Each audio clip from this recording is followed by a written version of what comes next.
What's going on, guys? It's your boy Avionics back with another action figure video. Now, if you're new to the channel, please consider subscribing, as I do put out quite a few videos throughout the month. If you are already subscribed, thank you once again for tuning back in. In today's video, we are going to be taking a look at another Transformer action figure. We have Golden Disc Collection Terrorsaur. This is a Transformers Kingdom War for Cybertron trilogy line made by Hasbro and Takara Tomy. Now, if you're not familiar, Terrorsaur is actually from the Beast Wars 1998 animated series. So they've modernized him to go along with the new Beast Megatron. Who else? Black Arachnia, Scorponok, and Waspinator. And we're still waiting on Tarantulas. But we're going to be breaking out his fellow Predacons for a scale comparison later, here in a little bit. But first of all, let's go ahead and take a look at his packaging. Now, my first initial thought, I thought his box was going to be a little bit bigger. I don't know why, because, I mean, if you already have Scorponok, Black Arachnia, and Waspinator, they're all small compared to Beast Megatron. So, but like from all the pictures all over the internet, I thought the box was going to be bigger, but no. It's about the same size as like Waspinator's box, Scorponok's box. So there's the front. Here is the side. It says the deluxe class. This side is just part of the Golden Disc. On the bottom, we have a barcode. Now, if you're probably asking, oh, where did I find this Terrorsaur? I actually found him on Mercari. Most of the secondary market or whatever, third market or eBay, whatever, you know, they're about 50, 60 bucks. I luckily found this one for 52 with free shipping.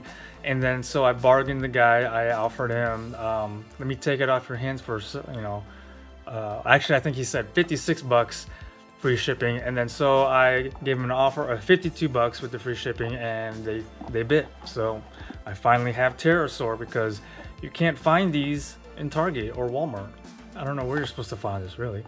But all right, on the back we have how he looks in Predacon robot mode, and then in his dinosaur Pterodactyl mode.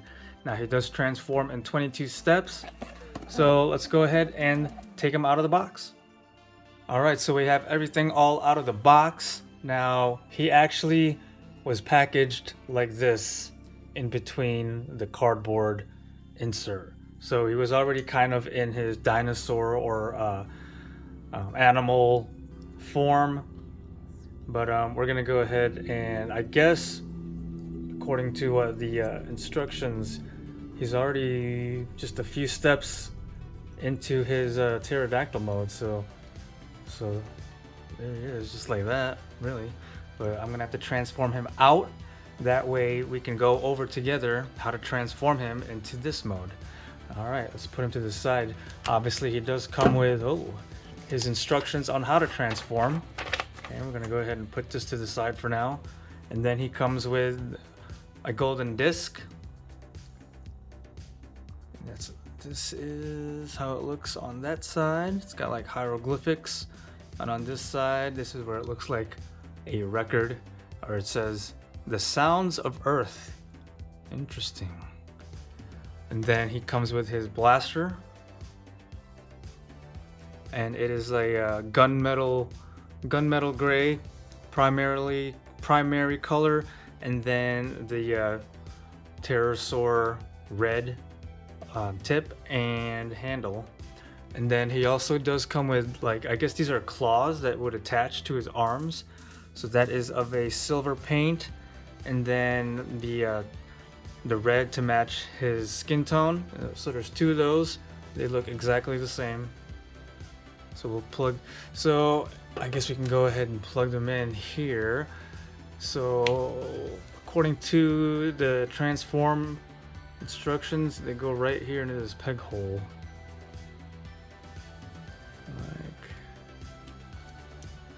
Like that, but facing, I guess facing forward is how it showed.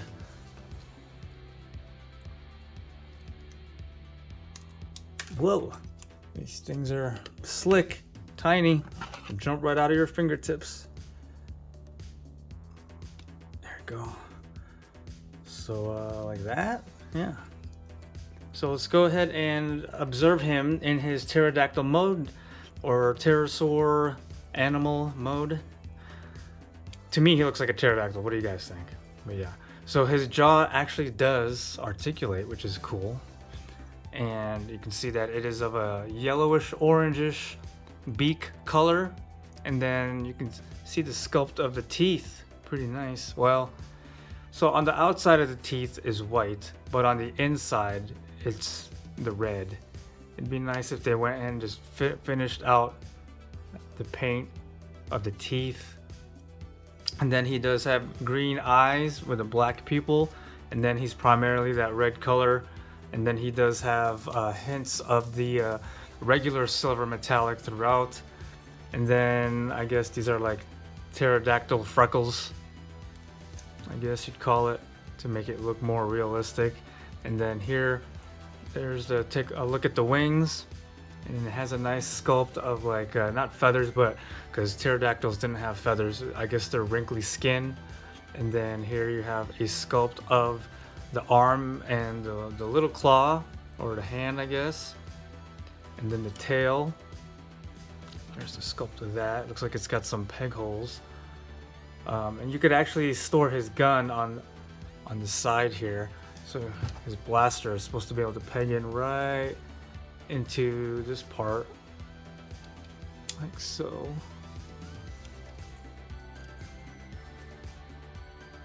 Oh, the nail's in the way. Or this claw thing. Okay.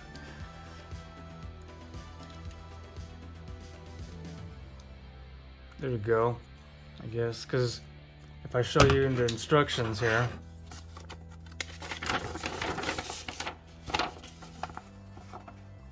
it can go on either side of his leg. Actually, oh, you can put it on the top side too, I guess. So you could either have it on the side there if you want to stow it, or I guess it can go right above here too. There you go. That'd be cool if you actually had two of them, one on each side, you know? So yeah, and then his feet, pterosaur feet right there, his legs, and also his wings kind of do a little articulation as far as spreading out or folding back in, besides his jaw opening up. Also, articulation in this animal mode too is his chicken feet. That's how I want to call them, but they bend forward like that, and then his ankles. Also, his wings would be able to kind of go up and down too, like so. Give them the appearance of flying. They can kind of go down as well.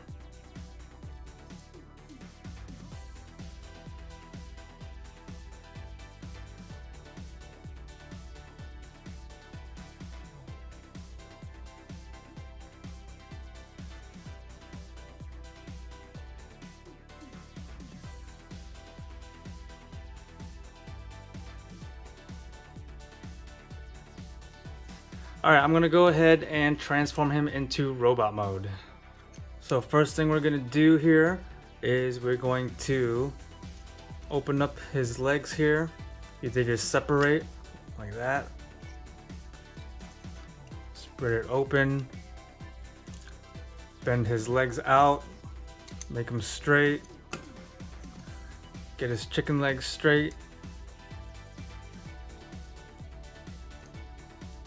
And then we're going to rotate them around. So he's taking his robot legs into form. And then from here, we are going to rotate the shin all the way around and the knee. So that's going to take the form of his legs. Let's go ahead and take out those claws. Here, we're gonna pull his head back. We're gonna open this up just like that. At the same time, we're going to get his wings out. move them out of the way.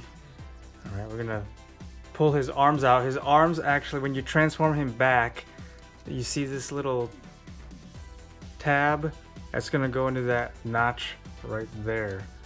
So it kind of goes in place. So his arms are like triple jointed, kind of. We're gonna take care of that here in a little bit. So then we're gonna take this, so it opens up like this. And then we're gonna take his head out like that. All right. Now, his upper torso, it's gonna do like this kind of like double fold, where it folds down, forward, and then down again. So this breastplate is gonna cover up here. So if you see it in action, that gray, there we go. Now it's going down, and it should click into place. There we go. Okay, make sure his legs are okay. I mean, you can follow the 22 steps step by step, but he's fairly easy to transform. And then let's go ahead and fix his arms, straighten that out, because in robot mode he's not going to have that second joint. And then we can turn his bicep around. So now we have his arms, right? There's his robot hands.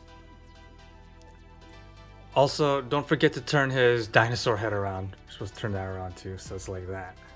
And then he's just gonna have this up there. Now, as far as his wings go, what you wanna do, at this hinge, you wanna make it so it's straight out like this on both wings.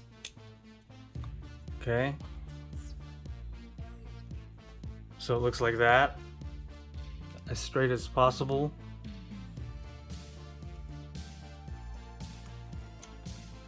And then you're going to take it by here, and this part is gonna go behind here. So there we go, just like that. You see how that is now? Move this head out of the way. There you go. And then it bends like that. And that's how you transform the wings behind him for robot mode. And then from here, we can go ahead and bend the dinosaur head back. And that's pretty much it. You know, just make sure that his breastplate is covering over here, that it's been pulled forward and then pressed back and let it click. And then his feet, this is the front of his robot feet. Okay, while this is the front of the dinosaur feet, this side is the front. Well, now while we're in this robot mode, we're going to take a look at his articulation in robot mode. So first of all, there's his head sculpt. It looks pretty menacing. It looks like he's got orange eyes with a just a gray painted face, and he's going to stand out among all his other Predacons just because of his red, vibrant color. Can't wait to bust them all out together. But yeah, so the head, it can't turn around all the way because his chin is hitting this on both sides. But no tilting side to side, but he can't really look up. Well, okay, there we go.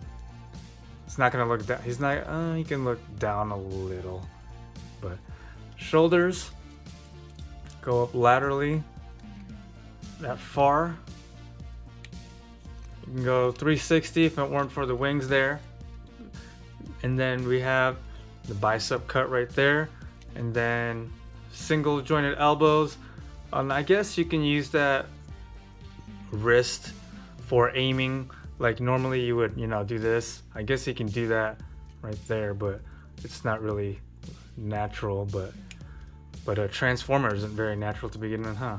So, and then he does twist at the torso right there, and then kicking forward, and now you can see some hollow parts here. And then kicking all the way back, he can go back pretty good.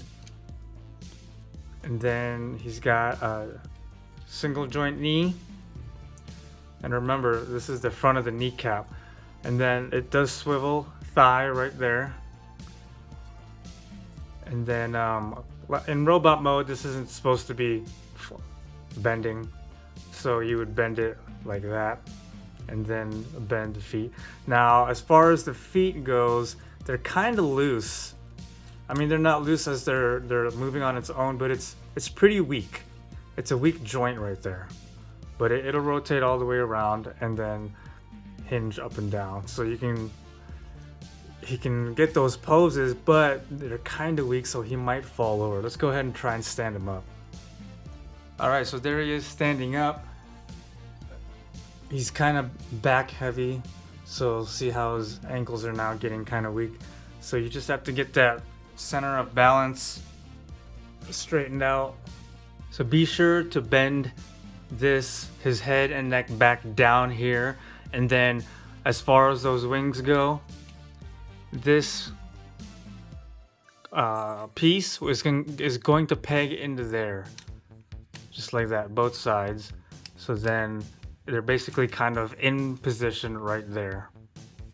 So just be sure that you peg those in right there, and once again, neck down, head down.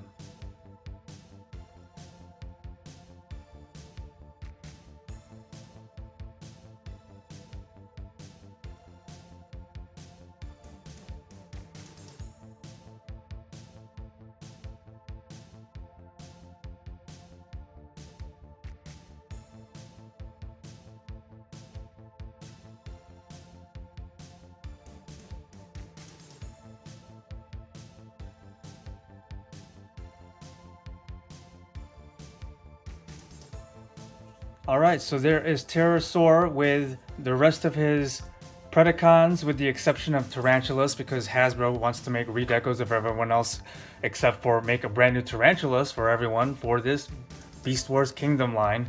But yeah, enough of that rant. There we have Scorponok, who I think should be, as far as a head, should be just as tall as, if anything, as tall as Waspinator's head. But I don't know, I think he should be as tall as Pterosaur up to the head, because look at Black Arachnia. Black Arachnia is shorter than Terrorsaur, and even Waspinator is taller than Scorponok. So I think Scorponok should have been bigger. And then of course Beast Megatron in the back, you can see him towering over the 4 minions. And now here's a scale comparison with the Maximals with Terrorsaur, Optimus Primal and Dinobot, Tigatron and Rhinox, and then Cheetor, Air Razor, and Rat Trap. I'm using the core class Rat Trap with my Kingdom Beast Wars collection because that's about the right size he would be. And all the figures that I showed with scale comparing are all from the War for Cybertron Kingdom line. Same line as Terrorsaur, except that Terrorsaur is also part of the Golden Disc collection. So my final thoughts on War for Cybertron Golden Disc collection Terrorsaur is he obviously fits well with the other Kingdom War for Cybertron Beast Wars figures with his Predacons, and even side by side with all the Maximals. His vibrant color makes him stand out with his fellow Predacons. His face sculpt and body sculpt look great, both robot and dinosaur mode. Only complaint is his weak ankles. Yeah, his weak ankles. I might have to touch them up with some floor polish, but like with Air Razor, they share the same kind of feet ankle structure, articulation structure, but Air Razor's feet stand really nice and stiff. If you guys enjoyed watching this video, I'd appreciate it if you hit that like button, leave all your comments and thoughts down below, and please, once again, don't forget to hit that subscribe button and ring that notifications bell to be notified of future content like this. Thanks for watching, guys.